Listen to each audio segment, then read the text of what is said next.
Damos la bienvenida al señor Julián Schlinderman. Él es escritor y docente de la Universidad de Jerusalén y experto en temas de política internacional. Muy buenas noches, señor Schlinderman, y bienvenido al informativo de NTN 24 para nuestra teleaudiencia en Estados Unidos y en América Latina.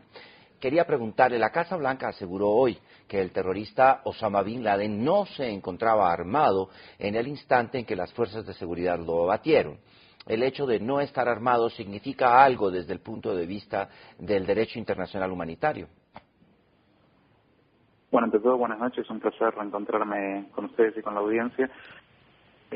Básicamente aquí lo que resulta clarísimo es que no se trataba de soldados contra un civil indefenso, sino contra el líder de una organización terrorista que si en ese preciso instante estaba armado, a mi modo de ver, no es relevante a los efectos de su responsabilidad moral, jurídica y política y de hecho histórica por lo que ha perpetrado, ¿no? Que planificó y ejecutó el asesinato por lo menos 3.000 civiles en Estados Unidos y otros cientos más a lo largo de todo el mundo.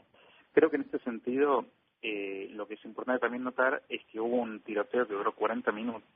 Sugiere que al menos sus guardaespaldas sí estaban armados y que pusieron resistencia física concreta. Señor Schlinderman, el derecho internacional dice que para que un país actúe en otro, este debe ser previamente informado. Estados Unidos ya dijo que no le informaron a Pakistán de este operativo. ¿Pakistán podría presentar una queja ante alguna corte por una violación a la soberanía, quizás? Pakistán podría, sin embargo, políticamente dudo que lo haga porque también va a tener que explicar algo que la ley internacional prohíbe y es dar cobijo a terroristas buscados. Y en este caso estaba sucediendo ello.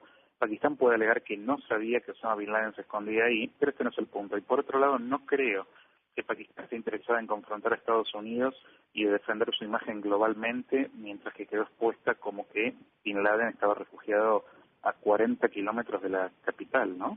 Entonces, en este sentido, me da la sensación de que, por otro lado, al haber una relación conflictiva, pero necesaria, mutuamente hablando, entre Estados Unidos y Pakistán, no creo que más allá de la protesta pública vaya a avanzar Pakistán en este sentido.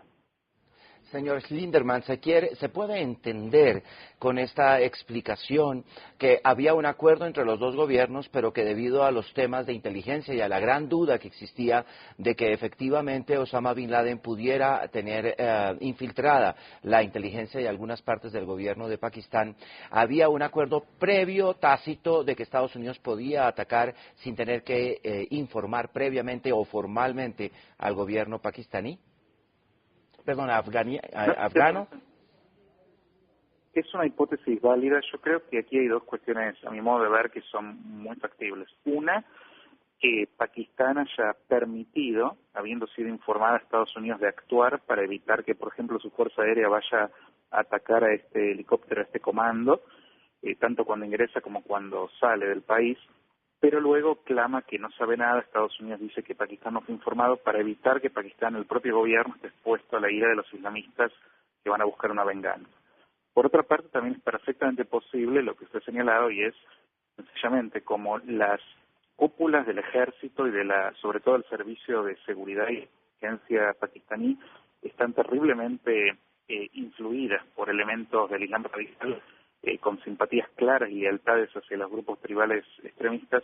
Entonces es posible que Estados Unidos haya elegido no anunciar nada a Pakistán, llevar adelante la operación y bueno, luego resolverán un lío diplomático creado, pero al menos el objetivo militar fundamental es logrado.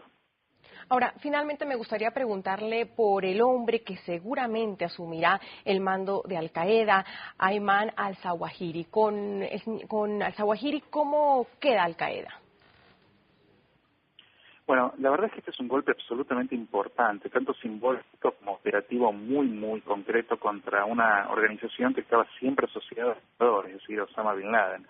Por supuesto que siempre hay sucesores cuando los cabecillas son eliminados, algunos más carismáticos o menos que otros. En el caso de al-Zawahiri, tiene fama de ser bastante radical y bastante severo, pero según dicen no tiene una fuerte carisma dentro de la organización para cosechar un liderazgo. Sin embargo, hay algo importante mencionar aquí. Más allá de cómo él sea personalmente percibido, lo central es que Al-Qaeda hoy en día, más que una organización específica, es toda una ideología que aglutina agrupaciones radicales que se identifican con su agenda extremista.